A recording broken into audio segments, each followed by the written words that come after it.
would like to thank the Indian Foundation for organizing this valuable event and allowing us to share our perspective on counterterrorism issues.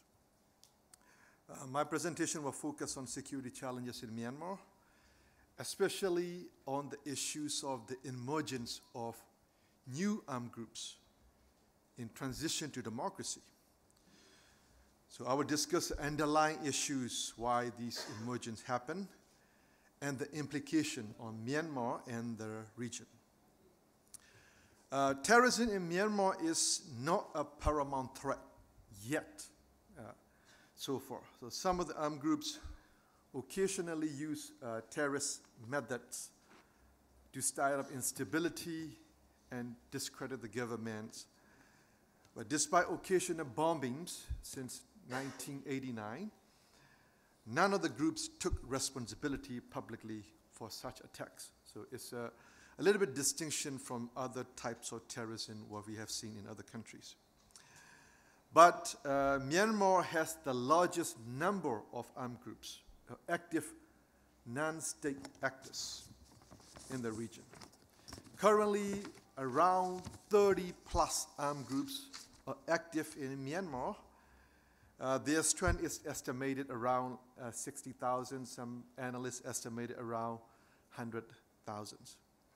But that number doesn't include the paramilitary and militia groups affiliated with the government. So let me touch a little bit of historical background to connect with this current the title of the discussions. The Communist Party, the CPB, was the largest internal security threat to the country in Burma since the independence in 1948. But CPB was effectively in both military campaign and also inciting internal unrest and protests against the government and its regime. But this calculus changed in 1989 after the military took over power and set up the military government after it cracks down the pro-democracy uprising.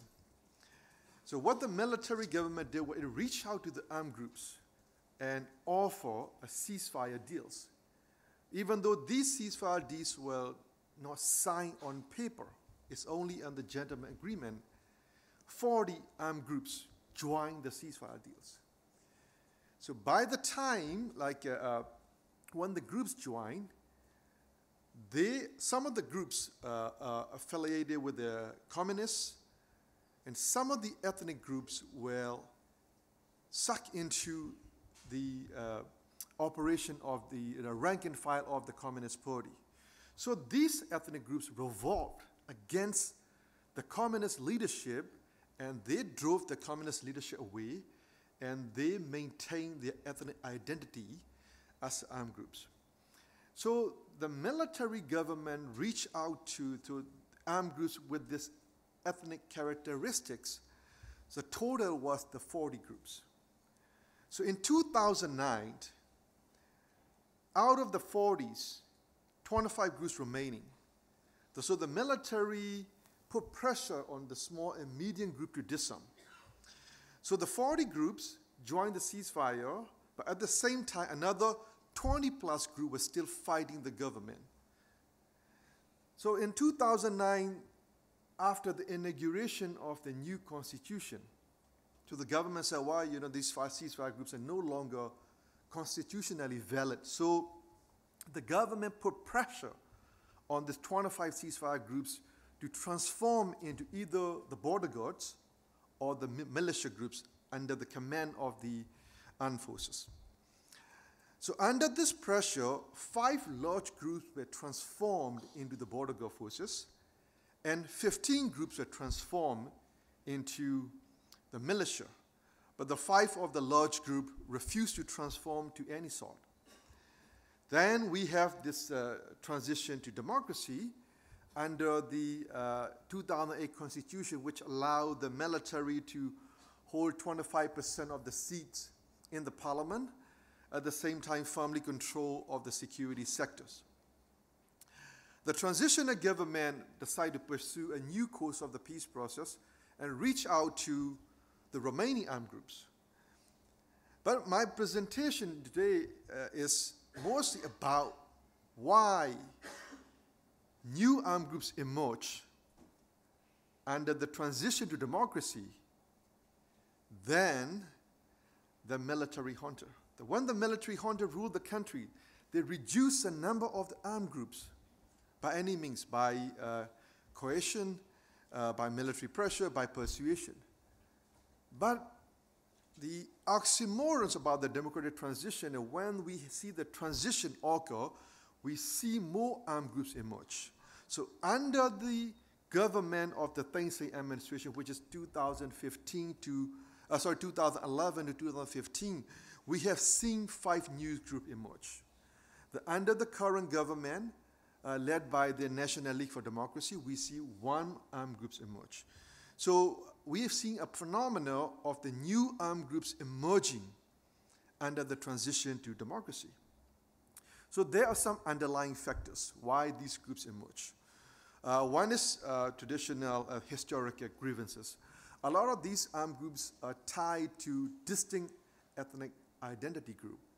And they also have a history of suppression, human rights abuses, and they dislike the Burmanization, the assimilation into the majority, underdevelopment, and the legitimacy crisis of the successive military regimes. So there is already the underlying grievances. But the underlying grievances alone does not create the new insurgency. If the underlying grievances was the only factor, we will see the emergence of new armed groups under the military junta. But that's not the phenomena. The phenomena is new groups emerge under the transition to democracy. So there's another dimension coming in, which is when another major armed groups anticipate the outbreak of ceasefire or outbreak of conflict, they tend to arm the smaller groups. They tend to provide weapons to smaller ethnic groups to create new armies and the new proxy armies. So in that case, in Myanmar, like Arakan Army, the TNLA, and MNDAA, what we've seen in like northeast, close to the China border, are the groups that emerge under the transition to democracy. Another factor is the strategic depth. The strategic depth is these groups, when they manage to use the neighboring countries for safe haven, for weapons smuggling, and also in military operations to attack the government and a transit route for drugs and natural resources, that's also another major factor for the emergence of the new armed groups. Another issue is the dimension of that emergence is the higher expectation in peace process itself. So a traditional notion is when we have a peace process, we may see the decline in the armed clashes. But that could be the opposite. The peace process itself creates higher expectations. So there are smaller groups, they want to have a seat on the table. So what they do is they try to create this armed attack, and they try to react their own organization and try to bargain the government so that they have a seat on the table. One of the anecdotes, when I was in Washington, D.C. in 2015, talking at the CSIS, and one of the representatives from the Rohingya groups approached me and said, hey, we want to be a part of the peace process. I said, wait, my portfolio only handle the armed conflict. At the time, the Rohingya crisis in Myanmar is considered communal conflict, so this is beyond my portfolio. But at the time, I didn't realize what they might have been thinking, because they have been thinking of starting a new insurgency, new armed insurgency in Myanmar that did break out in 2016 after the NLD-led government comes to power. So the peace process itself creates the higher expectation and also become an incentive for the new groups to emerge to take part in the process. Another issue is the threat from new groups. In Myanmar, we have officially 135 ethnic groups, and the community is very factionalized.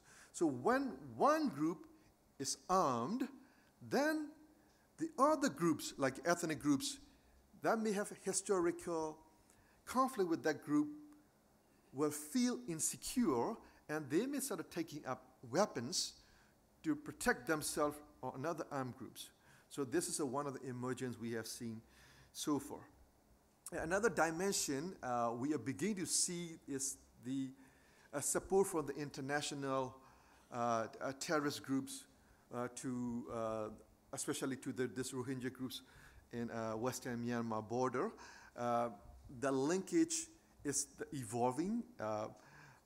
To that extent, I will say we don't know much about how deeply involved the international terrorist group, but we have seen a sign of some involvement, technology transfer, and the fund transfer as well. So let me switch to the implication. What implication we have when we have these new armed groups emerge in Myanmar? One is a drug trade. A lot of these new armed groups have to finance themselves. Traditionally, a lot of armed groups in Myanmar, they rely on natural resources to finance, in addition to drugs. But for the new groups, they cannot finance on natural resources because they've been living or surviving in the area controlled by the bigger armed groups. So the bigger groups never allowed them to use their natural resource to finance themselves. So a lot of new groups resort to the drug trade and illicit drug trafficking. For that reason, 2011 to 2015, we have seen the drug seizure, especially amphetamine, triple, and some analysts say 5 times larger. It's historically, we are at the peak of the drug smuggling in Myanmar. And what we have seen is this new emergence of this insurgency in Rakhine, the western part of Myanmar. One of the groups belongs to Rakhine Buddhists, another is like Rohingya Muslims. They have a historic animosity, but since these two groups emerged into a new insurgency, we haven't seen them fighting yet. But what we have seen them is both of the groups are actively involved in methamphetamine trafficking. So the this Arakan coastline become a new region, a new route for drug trafficking. Another implication is the weapon smuggling. A lot of weapons from the northeast Myanmar, bordering with China, are now transported to the western border. That means a lot of these weapons will, at some point, will end up some of the groups in Bangladesh and some of the groups of the northeast of India. At least, it's a lower estimate, 10,000 rifles plus heavy weapons were transferred from a neighboring country to Myanmar, especially from the eastern side of Myanmar. Now, some of these weapons are slowly transporting to the western side of Myanmar, and that will have an implication on neighboring countries, especially in Bangladesh and India as well. Lastly, the network among these armed groups and technology transfer may no longer confined among Islamic groups. We have beginning to see some of the evidence that the technology transfer is taking place between Islamic group and non-Islamic groups as well. For example, like in 2013, there was a bombing in Myanmar that was organized by some of the route elements in one of the ceasefire groups. So organizer was Christian, the operator was Buddhist, that he was asked to blow up, set up explosive in Shwedagon Pagoda to create insight between a wedge between Muslims and Buddhists. But the triggering device used in that explosive was very advanced, and that was used in Pakistan and Afghanistan. So how come that device reach out to an insurgents which is not Islamic at all in Myanmar? So that is a new dimension, and we don't know much about it, but we may probably see sometime in the future. In conclusion, I would like to wrap up that the emergence of new armed groups in Myanmar is no longer a Myanmar problems. That will become the regional implication and regional problems in the future. Thank you very much.